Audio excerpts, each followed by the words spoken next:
नमस्कार दोस्तों online shopping के लिए भारत में सबसे ज्यादा दो प्लेटफॉर्म का इस्तेमाल किया जाता है, जिसमें पहला है अमेजन और दूसरा है फ्लिपकार्ट।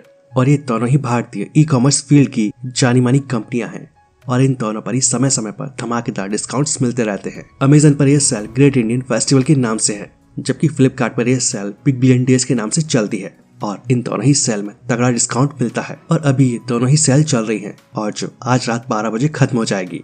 इस तरह की सेल में कई प्रोडक्ट्स पर लोगों को 80% तक का डिस्काउंट मिल जाता है।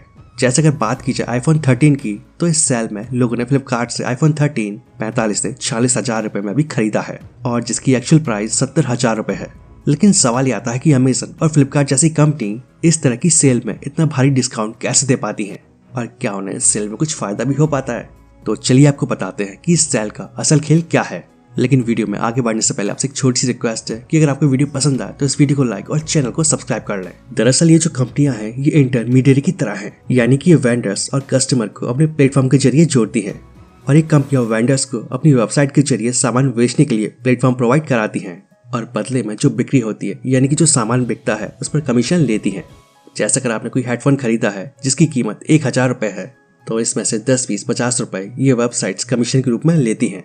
तो इस तरह की सेल में किसी भी कंपनी का मकसद सेल्स के वॉल्यूम को बढ़ाना होता है और सेल वॉल्यूम बढ़ाने का मतलब है कस्टमर बेस बढ़ाना। तो कुछ ऐसे ही अमेजन और फ्लिपकार्ट जैसी कंपनियां भी कस्टमर्स को अट्रैक्ट करने के लिए भारी डिस्काउंट देती हैं।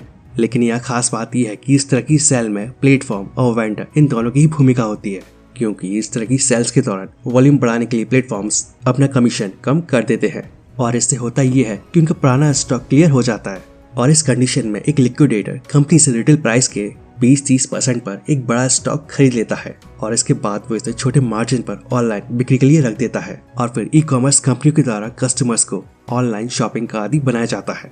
इसके अलावा यहाँ एक खास फॉर्मूला भी है जो कि प्रॉफिट, सेलिंग प्राइस और कॉस्ट प्राइस से जुड़ा है। कॉस्ट प्राइस से मतलब है कि वो प्रोडक्ट कितने रुपए में बनकर तैयार हुआ और सेलिंग प्राइस का मतलब है कि वो प्रोडक्ट कितने रुपए में बेचा गया। अगर कोई भी प्रोडक्ट ज्यादा मात्रा में सेल होता है तो उसकी कॉस्ट प्राइस कम हो जाती है, क्योंकि रॉ मटेरियल भी एक साथ खरीदे जाने की वजह से कम प्राइस में मिल जाता है।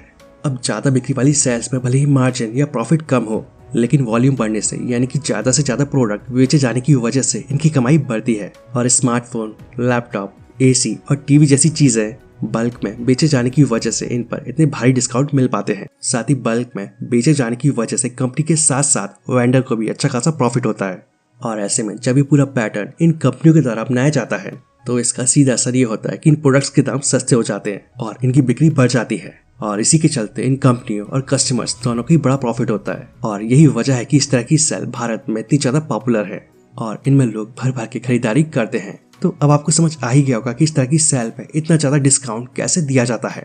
वैसे इस बार की सेल में आपने क्या खरीदा, नीचे कमेंट करके जरूर बताएं और जानकारी पसंद आई तो वीडियो को लाइक और शेयर जरूर कर दें और ऐसी इंटरेस्टिंग वीडियोस देखने के लिए इस चैनल को सब्सक्राइब कर लें। तो आज के लिए बस इतना ही, मिलते हैं नेक्स्ट वीडियो में।